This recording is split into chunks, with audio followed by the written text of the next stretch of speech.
Olá pessoal, tudo bem? Estamos de volta aqui e vamos dar sequência no nosso conteúdo. Quero falar com vocês um pouquinho sobre as plataformas públicas digitais e as transparências ativa. A gente falou um pouco sobre isso na introdução e agora a gente vai se aprofundar um pouco mais, falando um pouquinho sobre como essa transparência que ela não é apenas o simples ato de publicar dados, mas é de garantir que o cidadão realmente compreenda, confie e participe dessa gestão, que ele entenda de fato aquilo que está sendo publicado.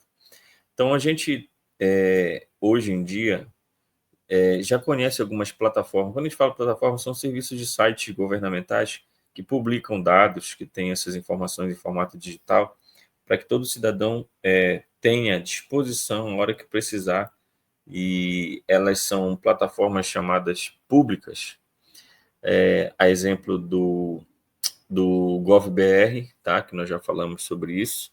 A própria, por exemplo, portal de transparência da CGU, da Controladoria Geral da União, que é uma referência, inclusive, quando você puder, dar uma olhadinha lá para ver como é que eles colocam, disponibilizam esses dados, tá?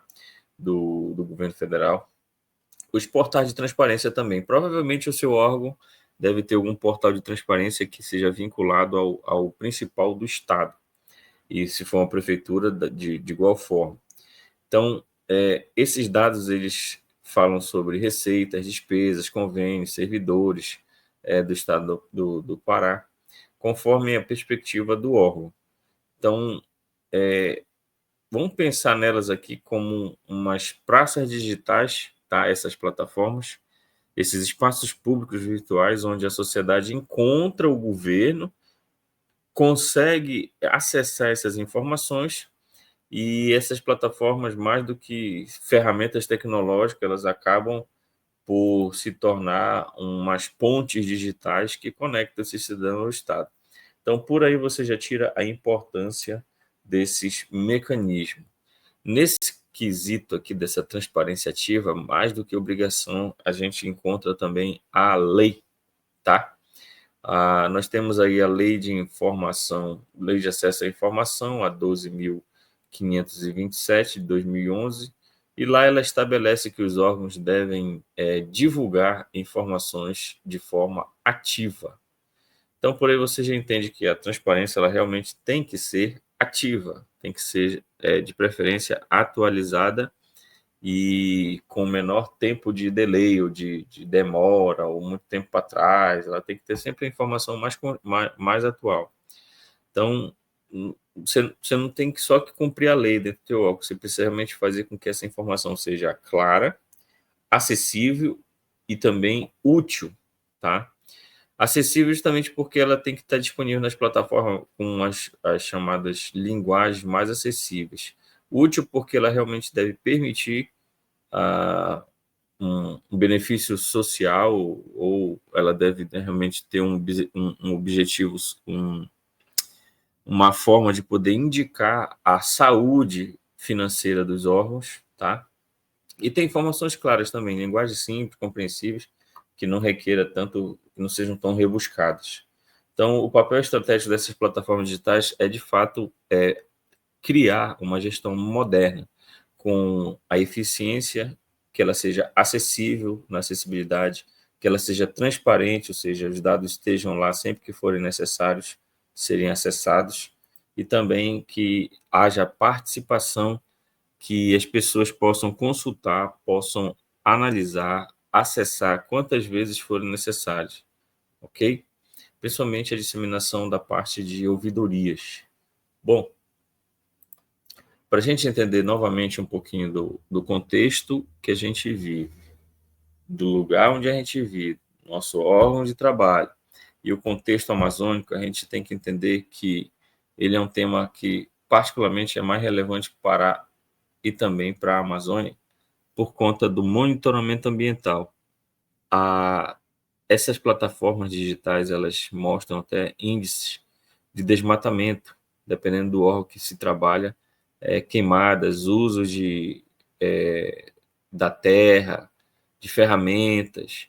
Então, tudo isso daí é um, uma forma de você contextualizar a Amazônia com o ambiente que está por vir, que é o evento da COP, e poder entender qual o tipo de recurso que é necessário começar a ser aplicado ou ferramenta para que essas questões, ou pelo menos esse contexto, tá, da COP30 possa ter êxito. Então, proteção de dados comunitários, visibilidade internacional, tudo isso aí são questões a serem refletidas dentro desse contexto. Bom, vamos falar de alguns exemplos de plataformas digitais. Algumas a gente já falou no Brasil, outras no mundo também, mas a gente vai falar sobre o do governo do Brasil, do governo dos Estados Unidos, o DataGov, o próprio governo da Estônia, que já foi bem massificado aqui, e o da Transparência Chile. Esses dados, ou você pode até colocar assim na internet, no Google, botar transparência, governo tal, transparência, governo tal, transparência, país tal. A maioria deles tem justamente esses portais de transparência. Então, a SEMA, por exemplo, a SEMAS, né, do Pará, como está aqui, ela já mantém um portal de licenciamento e monitoramento ambiental, mas o desafio deles é ampliar essa integração e dar maior clareza, maior facilidade, entendeu? Até porque a gente sabe que alguns dados da parte financeira, fiscal, de informações de número, são bem maçantes e cansativas, mas se de repente você não fizer um resumo para aplicar o relatório que vai ser arquivado, você acaba incorrendo nesses problemas. Então, falando ainda um pouquinho sobre a questão das ODS, nesse quesito aqui, a gente encontra essas plataformas vinculadas a algumas ODS que também já passamos por ela agora há pouco, como a 16, a 9, a 13, a 10, que é principalmente a redução de desigualdades, tá? Paz, justiça social. Então, todas essas aqui, elas normalmente também têm a vinculação, tá? Com os nossos serviços públicos. Vamos falar um pouquinho sobre alguns desafios dessa transparência ativa. Quando a gente fala transparência ativa, é justamente o ato de poder colocar e disponibilizar dados e informações em plataforma. E apesar desses avanços, eles também ainda estão enfrentando algumas barreiras significativas. Vejamos, o excesso de dados sem clareza, como a gente falou, chegam a ser dados maçantes, difíceis de serem entendidos, e a baixa inclusão digital, tá? Então, poucos conseguem realmente esse tipo de inclusão por conta justamente dessa falta de transparência, tá? A segurança cibernética frágil, ou seja, você às vezes até tem alguma coisinha lá ou outra aqui incipiente, mas no geral você realmente não tem uma segurança efetiva.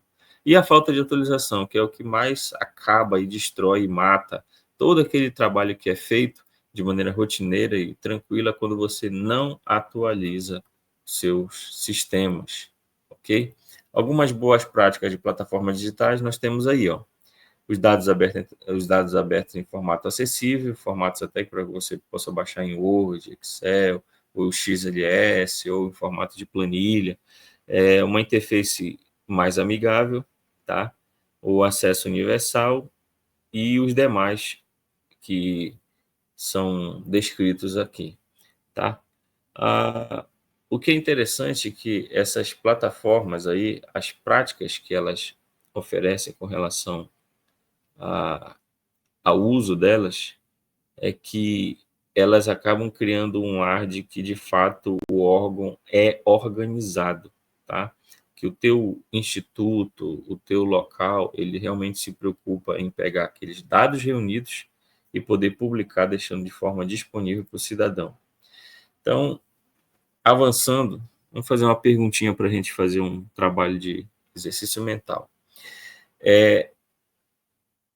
Isso que a gente está falando é transparência ou opacidade? Ou seja, o cidadão ribeirinho saber que tem o direito a um programa de subsídio agrícola. Ele acessou o portal estadual, mas encontra apenas relatórios técnicos que ele não consegue entender, ó, bulhufas, vamos dizer assim.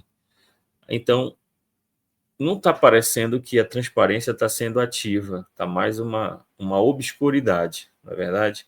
Então, essa opacidade, ela é um dado que traduz de forma inútil até para o cidadão e um desperdício de força, energia e recurso público. Então, essa transparência ela não é só real quando o cidadão compreende, mas quando ele realmente está disponível a poder interagir e agir com base na informação. Então, essa relação entre as plataformas digitais e controles sociais, a gente também pode entender que no Pará isso tem a sua importância para ser monitorado. Alguns recursos destinados à preservação da Amazônia, investimentos relacionados à COP, principalmente, a execução de programas de desenvolvimento sustentável, precisam, de fato, serem avançados adiante, ok? Bom, para a gente concluir, e chegando já ao final dessa aula, nós vamos entender que algumas pontes de confiança elas precisam ser estabelecidas, e esses portais, essas plataformas digitais, elas acabam criando justamente essas pontes, reforçando essa relação com o cidadão. A transparência ativa também, que é o cumprir a lei, o papel estratégico, no caso do Pará e também na Amazônia, que garante essa credibilidade ambiental, especialmente sobre o evento da COP30. E também as agendas que a agenda que o organismo internacional já ratificou e já propagou para que sejam reforçadas na digitalização dos seus responsáveis e também dos órgãos que são os países, né, que se propõem a cumprir. Então, vamos uma frase final aqui para ver se a gente consegue ser impactado. A transparência digital não é apenas um número, tá? Ou mostrar números. É contar a história da gestão pública com clareza, segurança e confiança. Ok? Então, dentro desse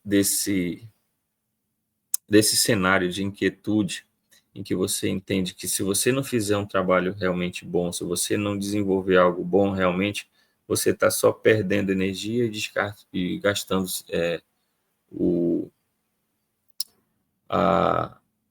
o recurso público, né, de forma realmente desastrosa, ok? Acho que eu posso dizer assim para você entender melhor. Então, uma resposta interessante seria que as plataformas digitais elas só cumprem o seu papel quando de fato elas transformam os dados em cidadania.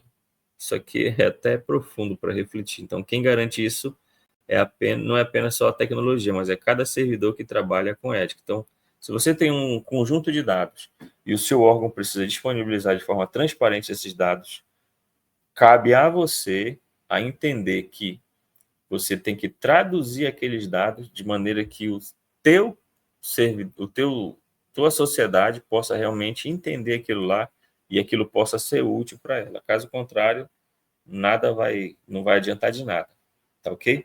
Bom, gente, a gente se encontra na próxima aula, tá? Continue os estudos aí, interage na comunidade, coloque seu ponto de vista sobre esse tema também, é importante, porque você compartilhando pode ajudar outros que de repente não estão tendo essa mesma visão que você, tá ok? Um grande abraço e até lá.